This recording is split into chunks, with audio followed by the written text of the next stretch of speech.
coming up on Casual Urgency with David Frattare.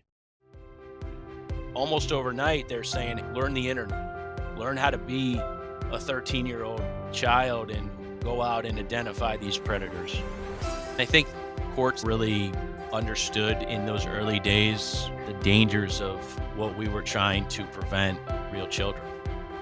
We had one investigator who came to me one day and she said, I don't like what this job has turned me into. I thought to myself, I don't have any resources for it.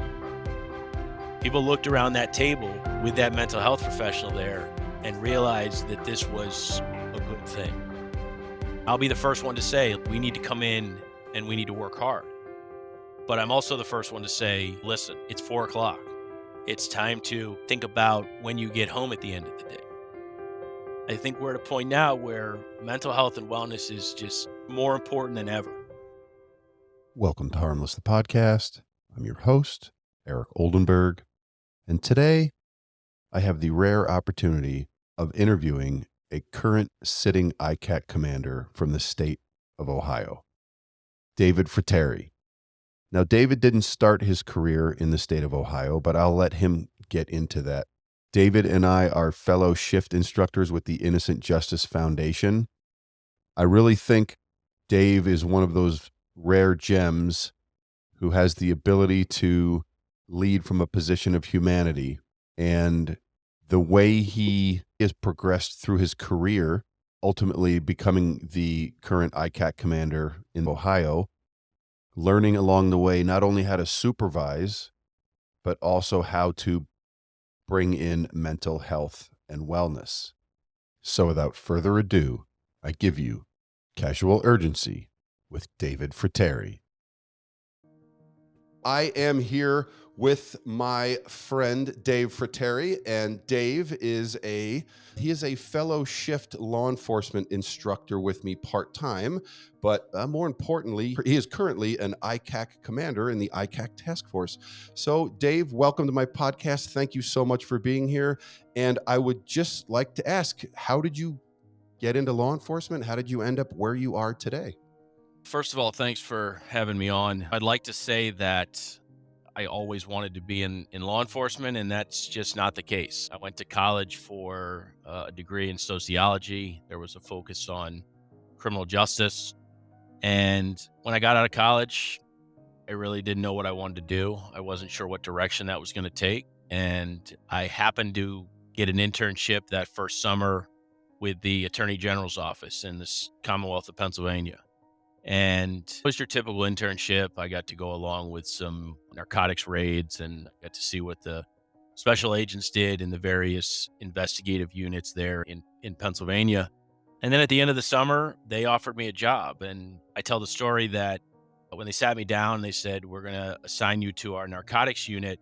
My first response was, no, that doesn't work for me. And I tell a lot of young kids nowadays that obviously that's not what you should say when someone offers you a job. But I said, look, narcotics is not for me. I said, I don't think I can work undercover. I was brutally honest with them as far as what I had seen over the summer. And thankfully they said, okay, we'll put you into our Bureau of Criminal Investigation. What year was that, Dave? That was 1997. And I hadn't gone through an academy. I obviously, coming out of college, I really had very little knowledge of policing and law enforcement. I knew I was interested in criminal justice from my time in college, but yeah, it was an eye-opening experience that those first few months. They said, hey, here's a gun, here's a badge. We're going to put you into the Attorney General's Academy at the time. I spent a few months there learning specifics regarding investigations, the law in Pennsylvania at the time. And then they just threw me right into it. And I ended up in a unit with a lot of agents that probably had 15, 20 years on at the time. And I was one of the young new guys that really had to learn on the fly in addition to what they were teaching me, guys that had been there quite some time. If we back up a little bit, when you said your major was in sociology, what was the career path you were intending on going down? I wasn't really sure. The first interview I had out of college was with the Boy Scouts of America in Ohio. I went to college in Ohio at John Carroll, and I interviewed at the Boy Scouts headquarters in Cleveland, and it was like a field representative job where to this day I can't remember what it entailed.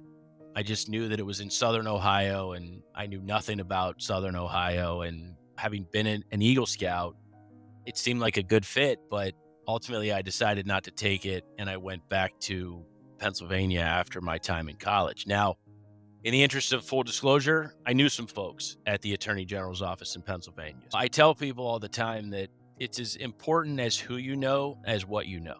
I think the path that I started out on had a lot to do with people that I knew that were already working for the Attorney Generals. I'm pretty sure that had I not known anybody, that comment probably would have led to the door. My father always reminded me that even though you may know people to get your foot in the door, it's not those people that are going to ultimately keep you there. And so I was grateful for that opportunity to really move forward and try to establish myself in terms of figuring out this whole criminal justice field. And we were working a lot of complex investigations in those early days in Pennsylvania. What was it like being the young guy around a bunch of all these seasoned people? Was it intimidating? How did you feel about it? It was difficult. We were part of a union in Pennsylvania, and I wanted to come in and work. And there were those early days where the Attorney General's office was being invited in to a number of investigations where smaller agencies lacked the resources or the personnel. The first few years, I really don't have a lot of cases that I can hang my hat on that really stood out. It was a lot of helping other agencies. It was a lot of identity thefts. We were working a lot of complex financial crimes. And quite honestly, I got into law enforcement because I didn't want to do any math. That made it difficult as well, is that my background was not really in any sort of accounting or finance. And that was a lot of what we were getting into in those early days. So it made for some interesting investigations. The first arrest I ever made was a woman who was trying to homeschool her daughter, and she ended up forging a teaching certificate. That was my first arrest. And at the time, I thought it was fantastic. And now looking back on it, I just realized that was the job I was assigned, but not really one of the arrests I want to remember as far as my career.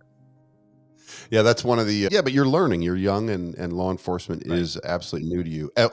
And just a funny side note, I graduated from the police academy 30 years ago today. 30 Wow. years ago today. I can't believe it. So you're working these complex investigations, but you're learning, and you're learning from the senior guys, I would assume. Yeah.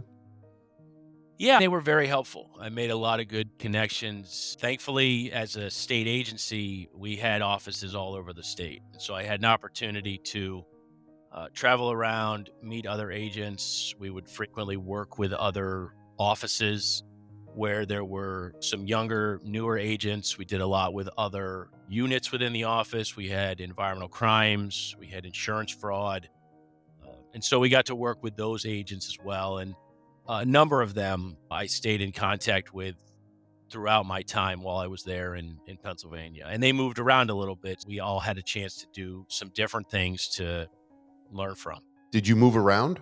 I stayed in general crimes for about 7 years. And in 2004, the office created the child predator unit.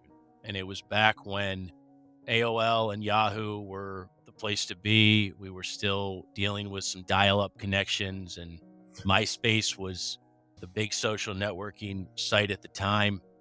And the child predator unit agents were sitting with us in general crimes. And at the time, they only had one agent assigned to the Western region, which covered essentially Pittsburgh all the way up to Erie, Lake Erie, and then out toward the central part of the state. And I was able to watch this agent really get into this. She was one of only, I think, 3 agents statewide at the time, as they really tried to figure out, what do these chat rooms look like, and what do we want to do as far as how we're going to approach these offenders. So we assisted the unit in some of the arrests that were being made. And then as the problem grew, I don't think anybody knew back then that we were going to be dealing with the issue that we're dealing with now, because predominantly what we were doing back then were just the undercover chats. Yep. And so a few years later, about a year and a half, 2 years later, they said, hey, we're going to expand the unit.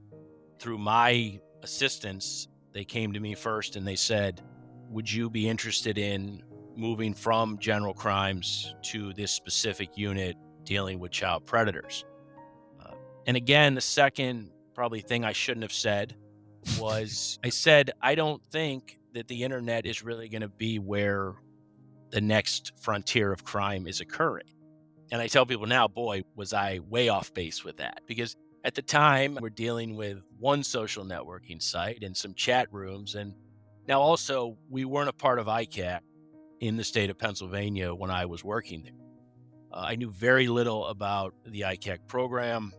The Attorney General's office at the time was fully staffed. They had their own funds. They basically said, we can do this without essentially an ICAC task force.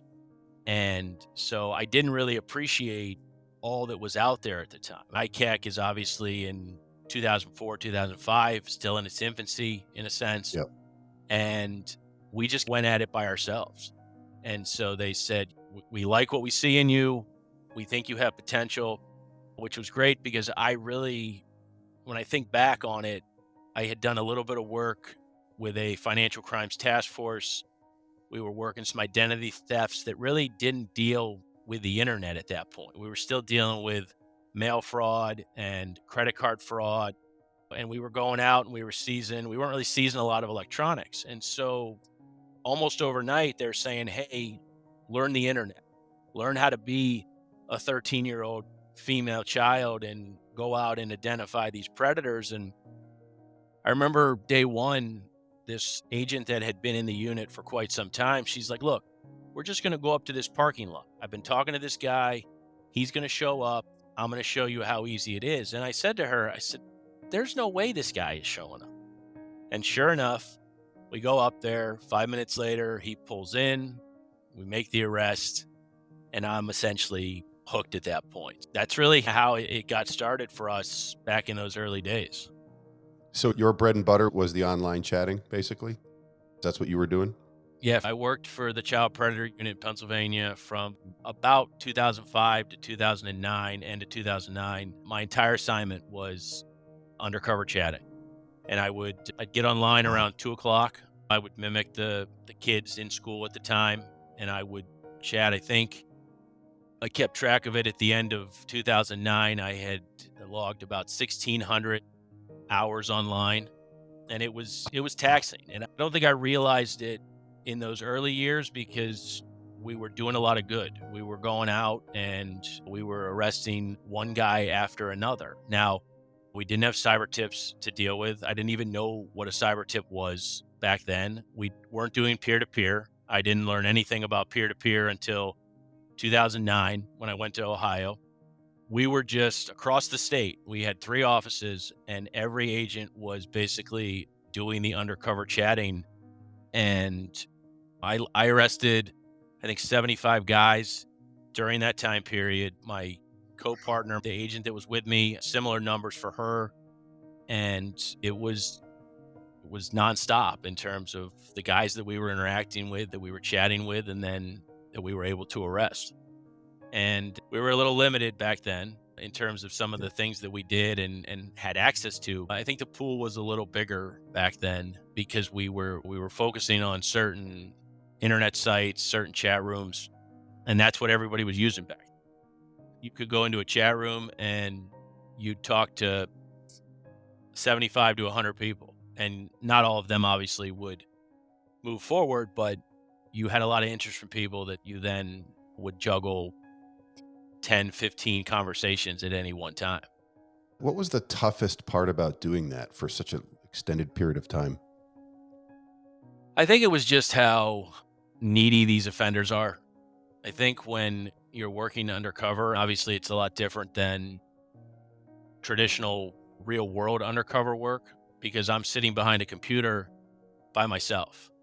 I'm in a cubicle 4, 5, 6 hours at a time, talking to one individual after another to try and figure out what direction that's going to go. Are these offenders that are interested in children, or are they going to say, okay, you're too young, I don't want anything to do with you? And then once we establish their interest, It's a matter of how long is that conversation going to go on for till that offender commits that crime or does something that tells us that this is somebody that we need to focus on. Typically try and find local targets.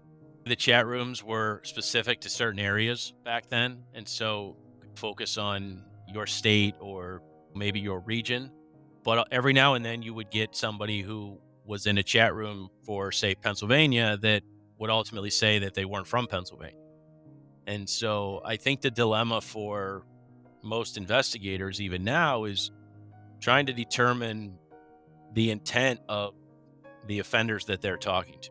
Is this going to be a conversation where I'm going to role play and fantasize with the offender for a month?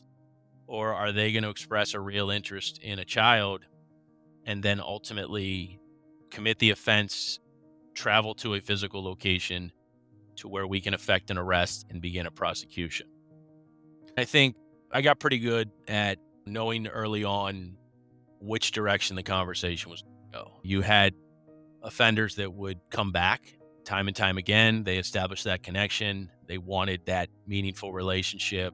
They gave you some indications that this wasn't just going to be a one-time conversation. And so we would try and focus on developing those investigations with the ultimate goal of getting those offenders to travel. What were the penalties for someone that you would arrest? What were the general sentencing guidelines? We got some pretty good sentences back then.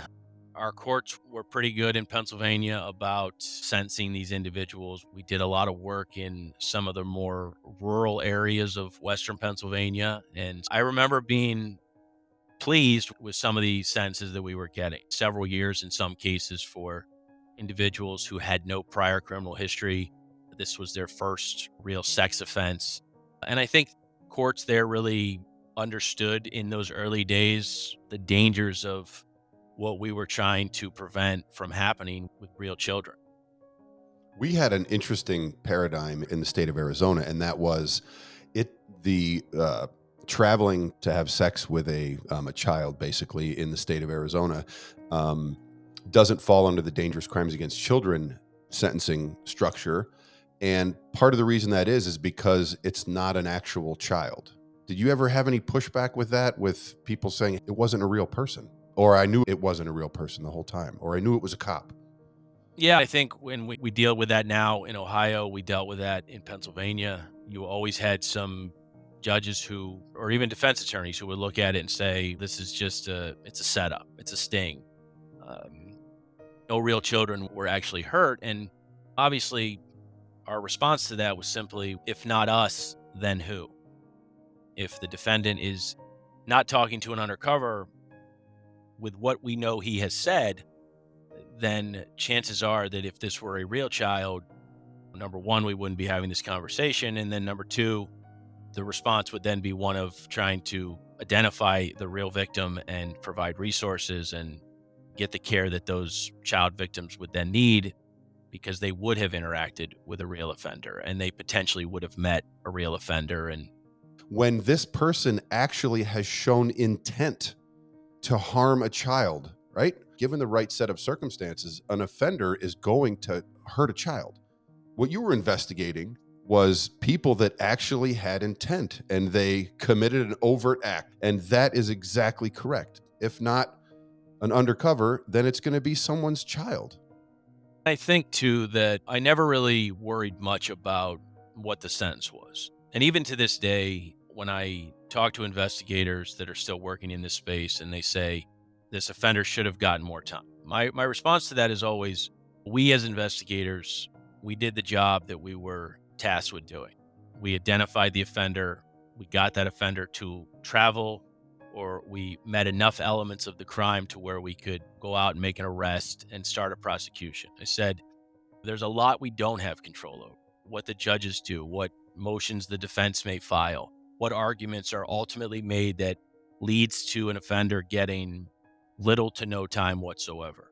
My satisfaction was always in that we did what we were supposed to do as law enforcement, but also we kept in mind, I think to this day we still do, the idea that, again, as I said earlier, if not us, then who, right? If we're not online, if we're not that first line of defense for all the millions of kids that are out there on the internet chatting and posting and messaging and potentially coming in contact with offenders, I think we all realized that we needed to continue to do this. And that's where I think some of my, I want to say, mental issues came into play in Pennsylvania is that as I started making more arrests, I started thinking more about the offenders that I needed to catch than necessarily my own health or what my family was worrying about. And I remember times where I would leave parties. I would come home from work and a guy would want to talk to me, and I would go out to my local police department just so I could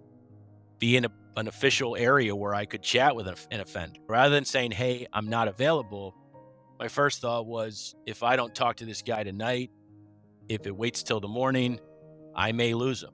And it almost became like an addiction in a sense, to where I wanted to talk to more offenders. I wanted to get them off the streets. I wanted to get them to travel. And it was so easy to get lost in that as more and more offenders wanted to continue to engage and talk to what they believed were minor children. Was it hard to switch between being at the party to being back to the 13-year-old girl and then back to the party and back to the family, back to the girl? And I'd like to say it was, but it really wasn't. It was almost like a fire alarm where I don't remember how we used to know that guys wanted to talk, but I think every now and then I would check my computer. And if I had a message, like I was telling my wife, hey, I got to run out to the local department for a good half hour just so I can explain why I'm not online as a kid on a Saturday. We didn't really understand some of the offenders like we do nowadays. And so there was this concern, like if I go more than a day or if I go a whole weekend, even though I might have told them why I'm not online, in the back of my head, I'm thinking, again, if I'm not talking to this offender, potentially they're going to go out and talk to a real child and push me to the side. There wasn't a lot of time to think about maybe what these offenders were thinking beyond what I was reading in the conversations that I was having. Some of them we'd have 4 or 5, 10 conversations at a time in some cases. And you'd have to go back later and really review the chats and dive back into them and try and get a sense as to, there were some days where you couldn't remember what you said to somebody, that you thought it was one conversation and it turned out to be another. And so you'd go back and review the chats, and then you'd really start to see, okay, this isn't as great as I thought it was, or this offender over here is a little better. Maybe I'm going to focus my efforts on him. But it was still a cat and mouse game that we played with a number of different offenders every single day. And some days were busier than others. Some days I remember we had a day where we had 2 guys in one day, and that was unheard of back then, because you would talk to offenders in some cases for weeks or months at a time. And that's a lot different than it is now. I want to back up to the comment you made about getting the satisfaction from doing the job that law enforcement was supposed to do and bring it to the next step and not worrying about the sentencing. And that is such a refreshing point of view. And I think it's the minority still, because cops get emotional. They wrap up into it. I would be like, how come this person, I'd hear a plea offer and my first reaction was a visceral, no, it's not enough time. I just want to commend you for having that point of view and then also passing it along to other people and reminding them, because you're absolutely correct. That is 100% correct. In being able to do that, I really think that can absolutely help one's mental health as well, because that becomes a stress. And like you said, we can't control it. And law enforcement's all about controlling things, and I want control over the sentencing. We sometimes just have to say, we have done our job and let the next people take it from here. Do you think being assigned to just undercover proactive chat is a good thing to assign, or do you think you would have benefited from maybe a little bit of variety in your cases? I think in those early days, I would have benefited from some other assignments. I would have liked to have potentially do a little more with some reactive work. We got a few complaint calls, referrals from time to time that we would go out on, but those were few and far between. I don't really think it allowed me to see what else was out there other than the chatting that we were. So you said you chatted up through 2009, and then how'd your career change then? So in towards the end of 2008, I started getting burned out a little bit. It was, like I said, it was a nonstop grind, 5 days a week. Some days it was Saturdays and Sundays if we needed to keep something going. And I also I got really good at it. I tell people that the first 7 years of my law enforcement career, I was not a good special agent. I had some cases, but there was nothing that really stood out those first 6 or 7 years that I was really all that thrilled about. So when I had the opportunity to go work with child predators, again, didn't know what to expect, but I became very successful at it. And it obviously got the attention of my supervisors and the attorney general. And we were doing a lot of good. We were getting a lot of press. There were a lot of stories at the time being written about the work that the unit was doing. I think we amassed some 300 arrests in those first few years just by the undercover work that we were doing. And I don't want to say it got to my head. I think what it did is it ultimately messed me up a little in terms of my mental state and how I viewed myself, to the point where I just got burned out by it all. It was a constant 24/7 mindset. And so my wife is from Cleveland, and one day we were in Cleveland visiting family, and I read an article in the local newspaper about the Internet Crimes Against Children Task Force. And completely uncharacteristic of me, about a week later, I reached out to the director of the unit at the time in Cleveland, and I was really calling to network. I wanted to just reach out and basically say, hey, I work in Pittsburgh, but every so often I come to Cleveland and I work with the child predator unit. Maybe there's a chance that we can meet or have lunch. And the assistant prosecuting attorney at the time who answered the phone, she said, well, I thought you were calling about the job. And I said, I have no idea what you're talking about, but I said, I'll listen to it. And so at the time they were looking for like a unit supervisor for the ICAC. And again, didn't really know much about ICAC. I had asked the Attorney General's office in late 2008, I said, do you think there are any plans for us ever to come under the umbrella of the ICAC program in Pennsylvania? And the Attorney General's office basically said, no, we really don't need the resources that they have. And so that was part of the decision process for wanting to move on. At that point in early 2009, I really wanted to get involved with more things. I was starting to hear about ICAC. I was starting to hear a little bit about peer-to-peer. I think, I don't recall when cyber tips started becoming a thing, but obviously we weren't working any of those in Pennsylvania at the time. And I had a call with this prosecutor for probably a half hour, and she listened to what I had to say, and she ultimately said, hey, you'd be perfect for this job. And by the end of the call, I was basically telling my wife, hey, I'm going to Cleveland to interview. And of course, You're going she's over the home. moon. She's over the moon because here I am 12 years into a state job. It's a great job. I'm thinking I'm going to retire here. And now I'm telling her we're going back to Cleveland. And she's, like you said, over the moon. I'm trying to keep it quiet because no Pittsburgh guy ever readily admits that he's moving from Pittsburgh to Cleveland.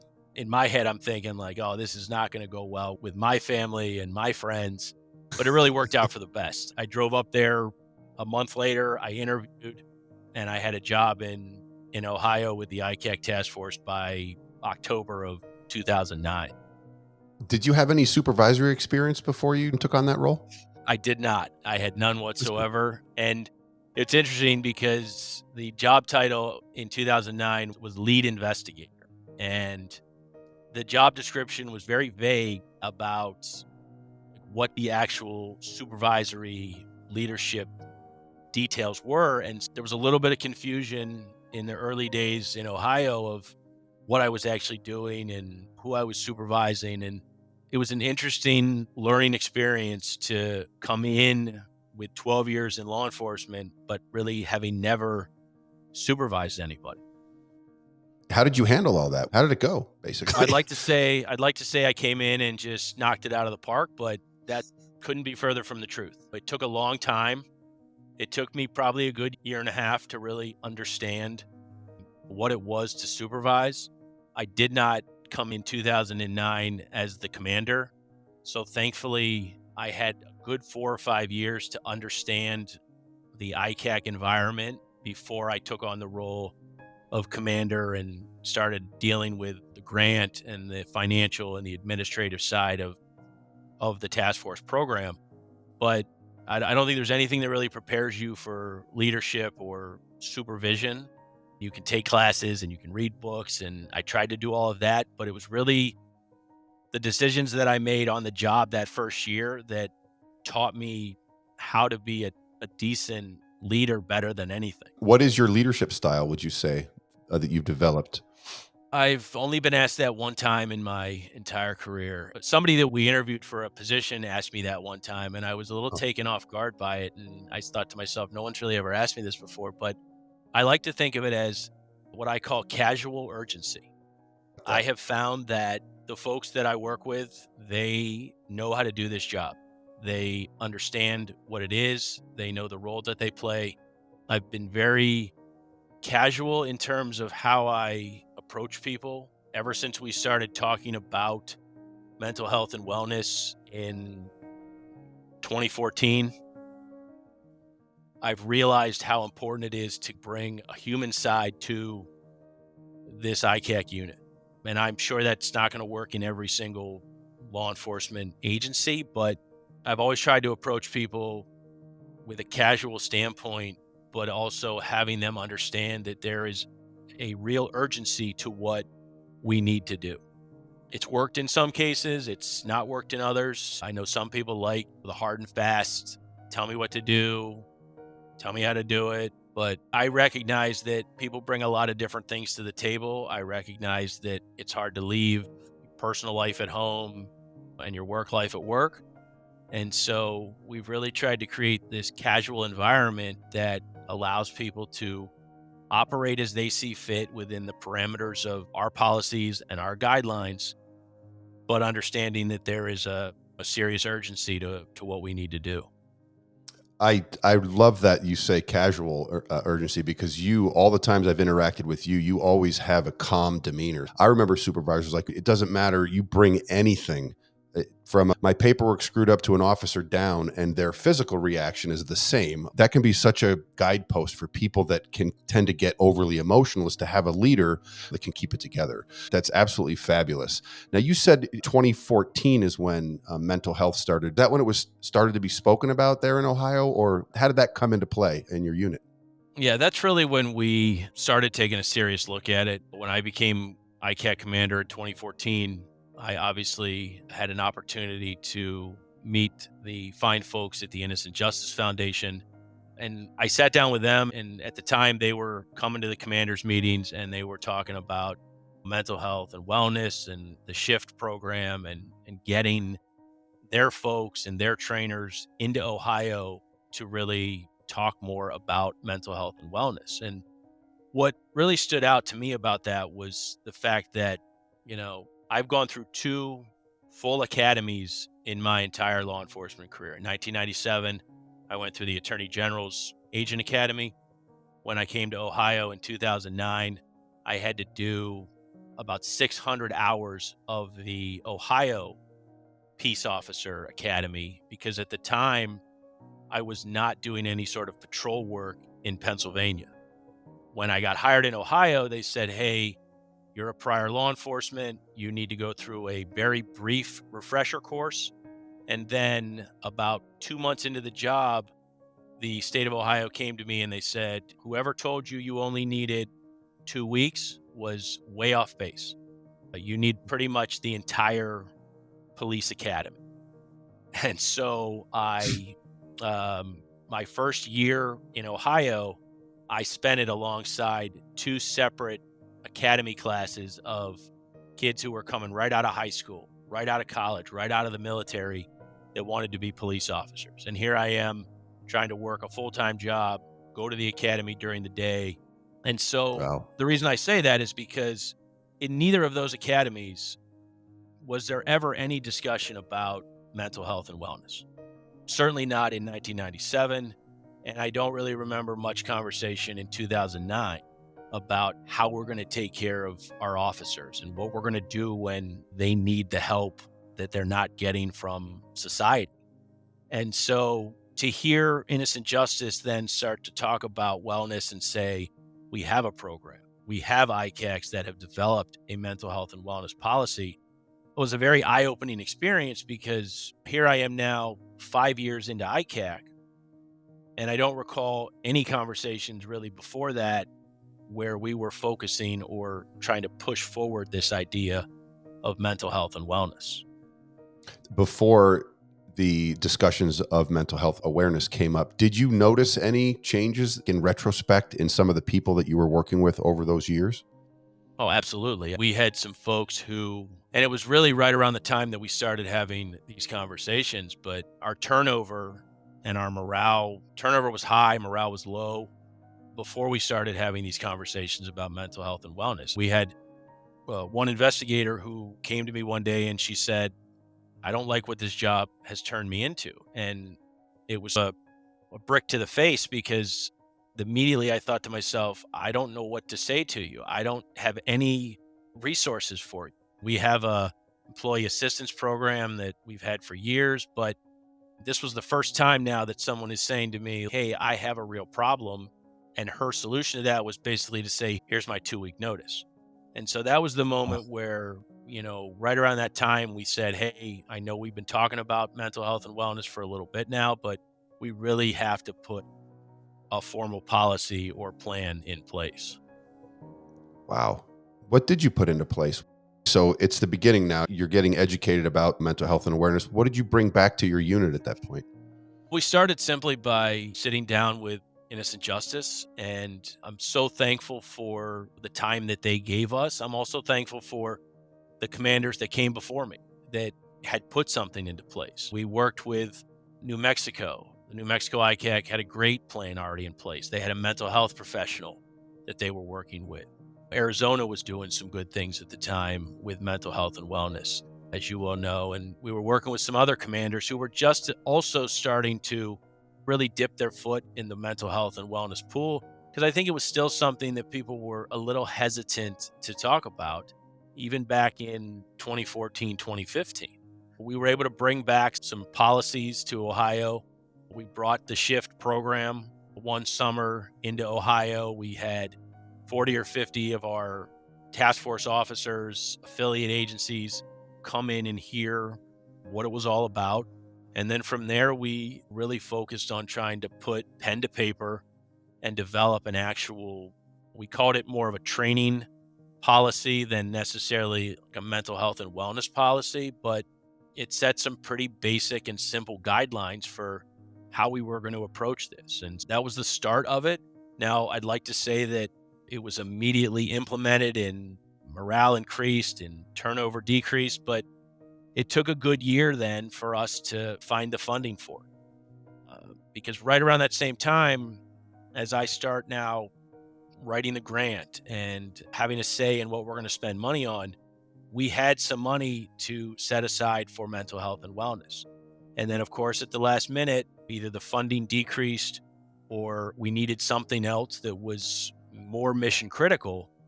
And so we would say, okay, we'll set that aside for next year. And that went on for, I think, a good year or two before the prosecutor's office said, hey, we recognize that this is important and we're going to start funding this through the county. And so that's really where this got off the ground. I'm grateful to the county prosecutor's office and the ICAC task force here, where they recognized how important it was. And that's ultimately what got the policy put into place. And it's what we use now. How was the mental wellness program received? I think initially it was met with a lot of skepticism. Benefit that we had going into it was that we had been preparing people. People knew that we were preparing a policy. At this point, they had gone through the shift program. I'm talking to people daily about what we're trying to do here. We were even doing some like mental health and wellness days. We were doing some social activities. We were doing We did a paint therapy one day where we got people in this mindset that it's not all about you sitting on a couch telling your feelings to some mental health professional. It's going to be social activities. It's going to be maybe some things that we do during the workday, that maybe we take a lunch break where we're going to do a wellness activity. And so by the time the policy got signed into place, by the time we had a mental health professional under contract, folks were ready to go in and start talking. And like a lot of the policies that are out there, our folks, they see a mental health professional once as an individual and then once as a full group. And we had a lot of people who initially said, I don't need it. I don't want to talk about it. And my response was like, okay, I get that, but I want you to at least go in the door. The beauty of our program, obviously, is that it's completely anonymous. It's not a fit for duty. It's not going to single anybody out. It's not going to bounce you out of the ICAC unit. All I ever find out as the supervisor is whether or not people go to their session or whether they need to reschedule.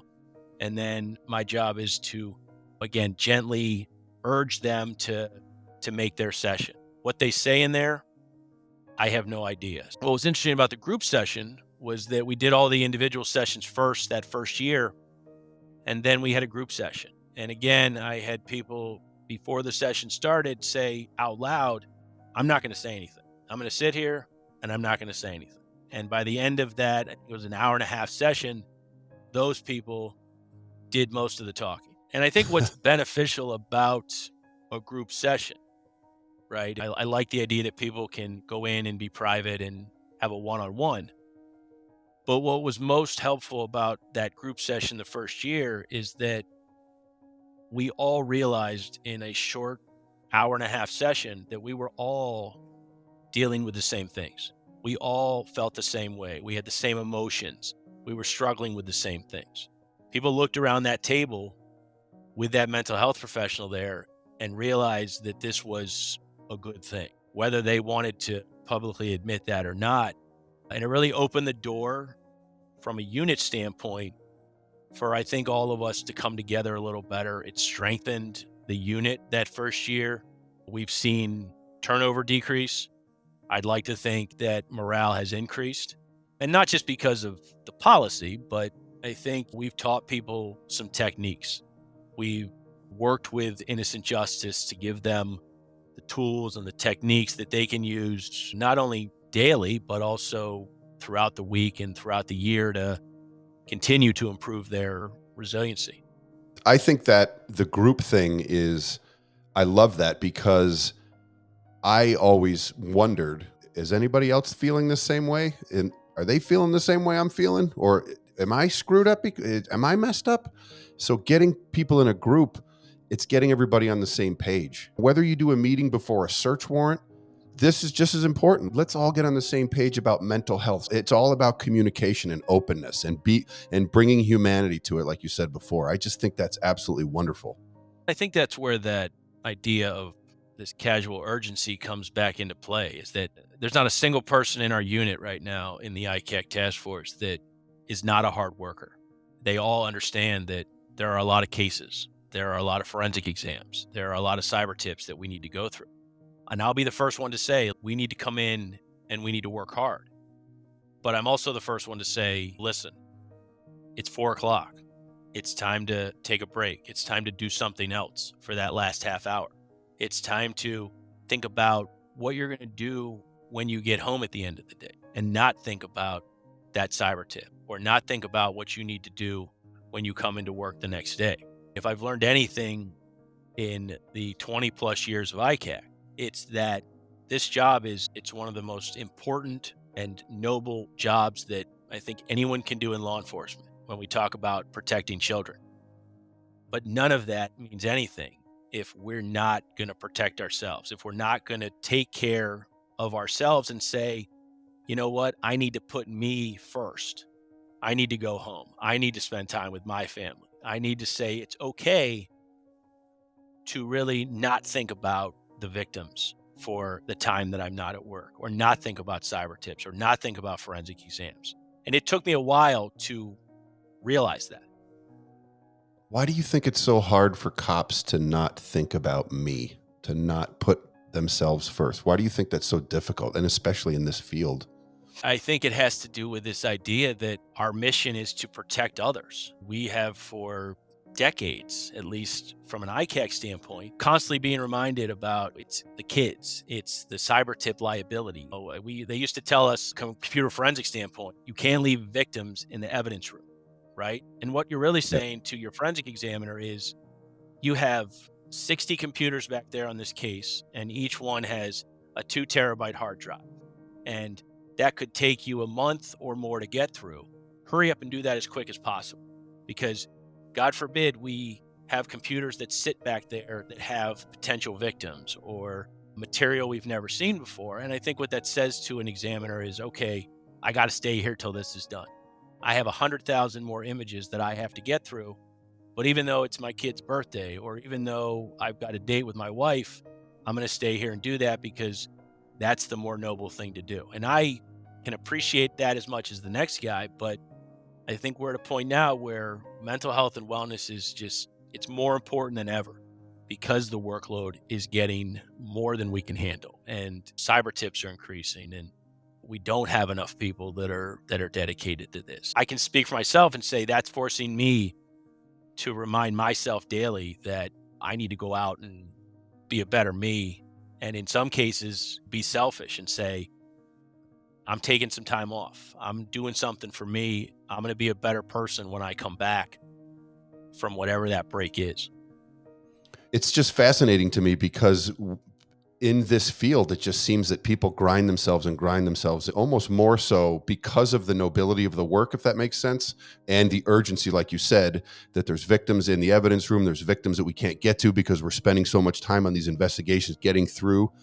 But one of the things that I think, and I'd love your opinion on it, is I think artificial intelligence is this next paradigm shift where we're going to have so much material that people are generating, and it's going to make our work harder and harder. But I also think that we're now at a technological standpoint where we have some tools that can help us get through these enormous amounts of data. So it's not human eyes that are being traumatized. I used to say that all the time. The computer doesn't get traumatized when it's looking for CSAM. So hopefully these investigators don't have to sit there for weeks on end. They can run a program that can go through and start trying to find evidence. What is your thought on artificial intelligence and how things will go? I'm certainly thrilled that I've started using a lot of software that, as you said, really helps minimize some of the exposure to investigators. In that arena, it's been extremely helpful.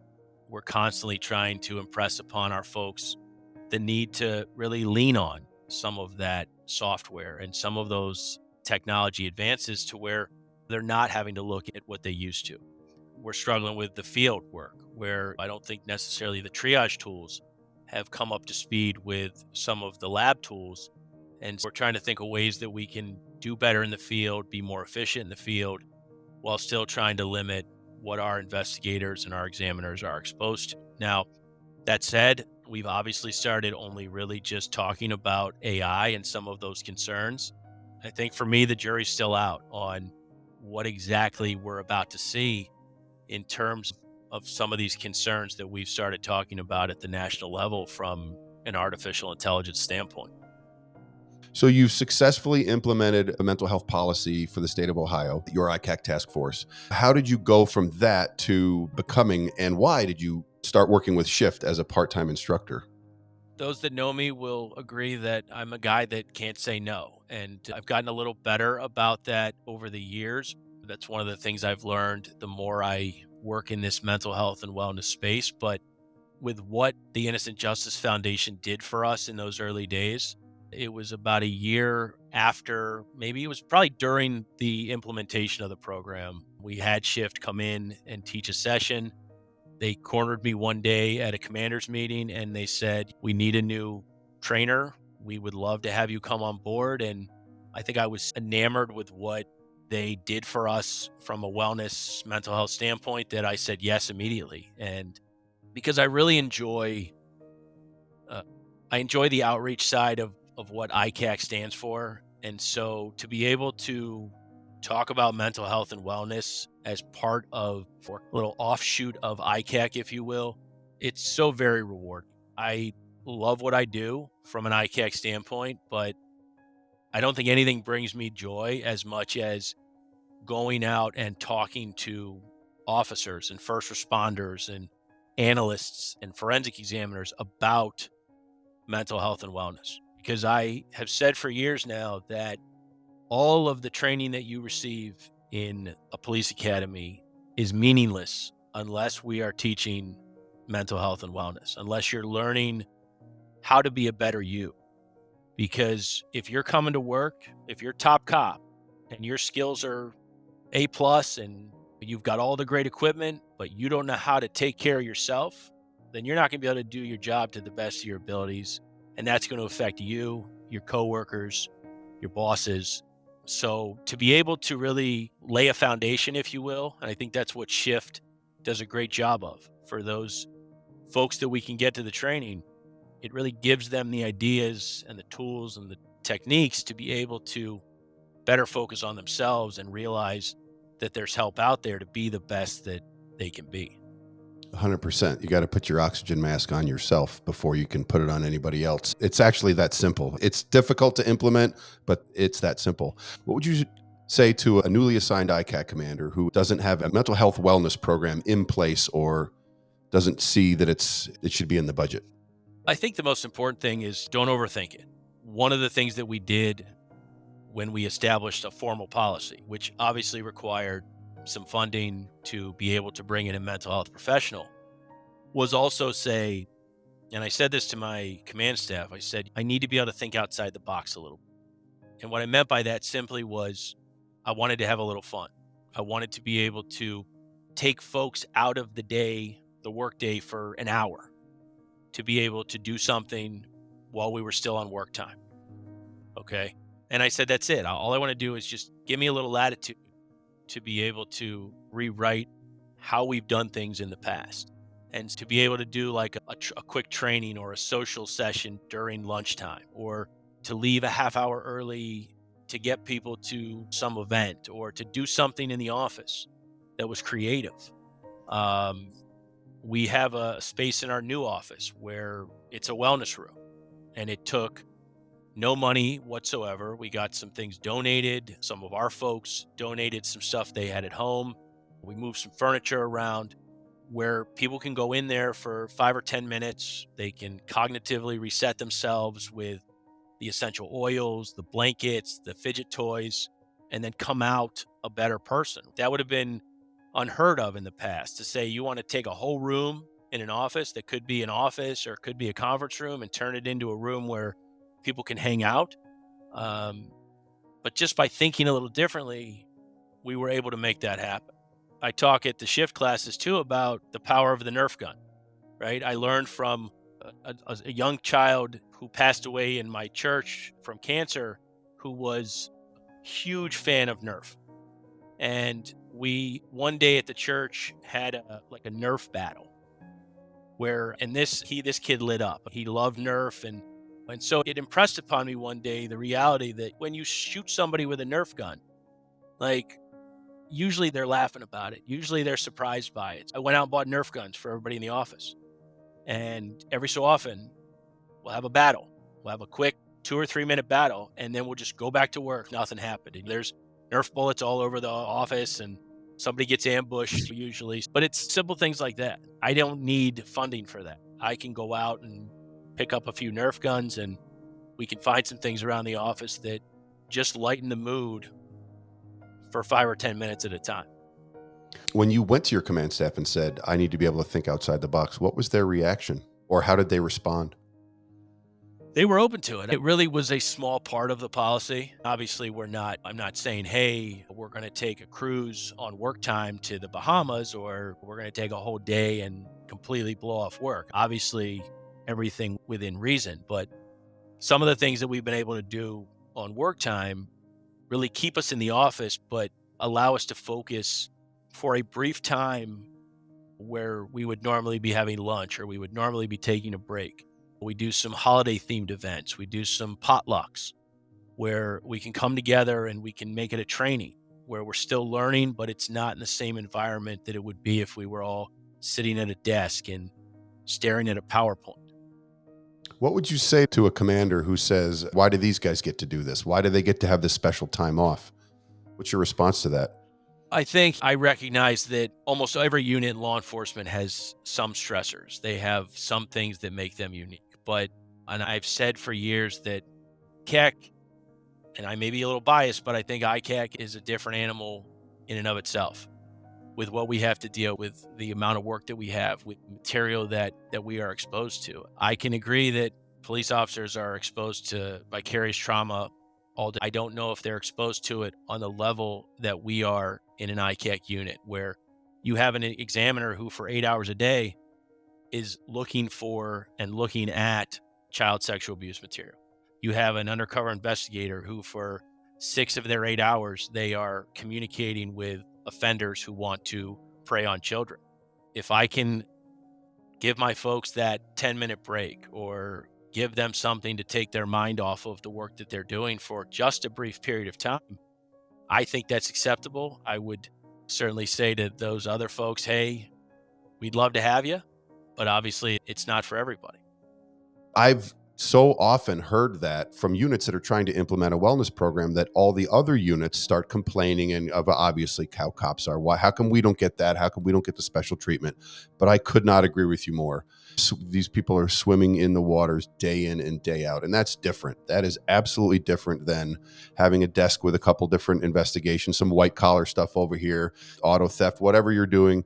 It's an absolutely brutal thing to have to put up with, and people are doing it because they care so much. That's the irony in all of this, is they care so much that they disregard their own mental health. I wanted to ask you, if you were starting from scratch, would you change anything? And if so, what would you change? There's not a lot I would change. I have very few regrets about the last 27 years. I wish I knew a little bit more about mental health and wellness in the early days. I think obviously I would to have recognized early on that my family is the most important thing in this entire equation, because obviously I've got 2 college age children. My son just graduated from college yesterday. I Wow. missed a lot, and you can't go back and get that time back. And I've had a lot of successes. We've done a lot of good, but I wish I had made time for them, and for just as importantly as for myself back in those early days, where I think it would have definitely set me on a better path for where I am now, where I'm realizing now really what is important in life. I love that. That's excellent. Where do you see yourself in 5 years? That's a good question. There's days where no, there's days where I could see myself doing this for another 10 or 15 years. I have never been so satisfied with the types of investigations as I have been with ICAC. I think about those early days, and like I said earlier, I wasn't feeling it. And so I'm grateful for the opportunity that I got to get into the ICAC world. Um, but I think a lot of people would tell you, right, that some days you could do it forever, and then other days there's times where I think it's time to go do something else. But I think about all that we do, not just with ICAC. Think about community outreach. I think about the wellness opportunities that I have to talk to people. I think a lot of that comes with my role as an ICAC commander. But I don't know. I'm playing it year to year now. I think when you've seen what's really important, you really take on a different mindset as far as the career that you have. And it's a great place to be, quite honestly. I do a lot of my work now for the satisfaction of protecting children, but I do just as much of it to be able to go out and have fun and have time for myself and spend more time with my family. And that's a very freeing experience to be in that position. I'm a little concerned with the direction that big tech is going. If I'm being Agreed. completely honest, I think we get a lot of great information from the tech companies. I think they've made some strides in terms of their ability to detect CSAM and report CSAM to us, but As you watch these numbers, these cyber tip numbers increase, at least here in Ohio, I have some real concerns about the direction that we are headed as a society when it comes to the internet and social media and the information that is out there. I think we're going to reach a point where it's going to be difficult to really police the internet like we have in the past. And I'm hopeful that I have no reason to believe that the program doesn't continue on extremely strong. But I think we're going to reach a breaking point here where we're going to need to see a huge shift in how we're doing things and the resources that we have and the people that we have to be able to really adequately protect the most vulnerable. First of all, thank you so much for being one of the few men, one of the few police officers who will stand up and talk about feelings unabashedly and not even think twice. That is something that is so refreshing. And thank you so much for recognizing that you needed one in yourself and your people, and then setting up a program of success. And not only that, but going out and teaching that mental health awareness, passing along the information that you've learned, passing along your wisdom and knowledge to the next generation. I am so hopeful for the young people that are getting into this right now, because they have these systems in place. Most of them, it should be all of them, but most of them have systems in place that can help them from a mental health perspective. So Dave, thank you so much for the work that you've done and the work that you continue to do every day. And I sure hope you do stick around for the next 10 to 15 years, because society will benefit from it, and the people that you work for every day will benefit from it. Thank you. And a lot of the credit goes to Innocent Justice. Like I said, they really were instrumental in getting us where we needed to be. A lot of credit goes to the original commanders, some of the folks that when I came in, very welcoming, very understanding. We all recognized back then that we needed to do something. And I'm thrilled with the direction that is going, that we're seeing younger officers, we're seeing ICAC veterans who understand that it's about time to start talking about this. And we're seeing people who are more open with their feelings, that are open to the idea that there is room for a mental health and wellness program and really the benefits. I'm thrilled that we are where we are. The one thing I will say that I don't want to forget to say is that supervisors, please take advantage of this program as well. Okay. If you spin something up in your unit or your agency, you're going to benefit from it as much as the folks that you supervise, because I spent more time with our mental health professional that first year than I think any of our investigators or examiners did. She almost had to kick me out of the room one session, because we forget as supervisors that we're in the middle here, right? We need somebody to talk to as well. It's not necessarily going to be our subordinates. It's not going to be the command staff that is above us. And so as you set something up, make sure you're including a component for those frontline supervisors or people like yourselves who can take advantage of the same things that you're affording all of your other people. Wow. Awesome. Thank you so much. Thank you again, David, for allowing me to interview you about your life and career in law enforcement. It's obvious to me that you have a heart for not only the victims, but all of those investigating these crimes. And for that, sir, I commend you. Thank you again to all my listeners and all the support you've been giving me in this endeavor, especially the Innocent Justice Foundation and their SHIFT program that allows me and people like David to go around and spread the word of mental health awareness and resiliency. If you would like to receive SHIFT training, it's very easy. Just visit shiftwellness.org, and the folks at the Innocent Justice Foundation will come out to you free of charge for a one-day training. Probably the most important training you could go to. And if you're lucky, you might just have David as one of your instructors. Thank you for listening. And as always, if you know somebody that needs to hear this podcast, do not hesitate to share it with them. And if they need to hear it anonymously, please email me at harmlessthepodcast@gmail.com. Thank you.